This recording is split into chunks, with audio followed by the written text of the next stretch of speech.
patis ng dahon laurel, paminta. Guys, kita nyo naman guys, palalambutin ko muna yan guys, di ba, para masarap. Asin, nilipat ko na dito sa wali guys, di ba, kita nyo naman paksiw na pata. Yan ko guys ng daw ng pala bulaklak ng saging, tapos suka. Tama na yan guys, kasi ninagyan ko na kanina baka sobrang maasim guys. Yung ulam namin napaka-sarap. Tikman mo nga Sir Joseph po. Tingnan ko kung nilagyan mo konti asukal.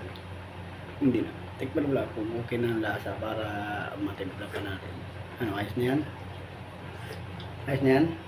Lagyan mo konting tamis, konti lang. Konti lang? Konti. Okay.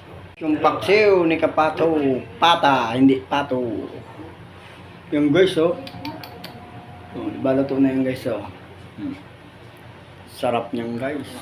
Palambutin ko pa yung guys kasi marami pa yung sabaw, pero templado na guys. Okay na yung guys. Sarap.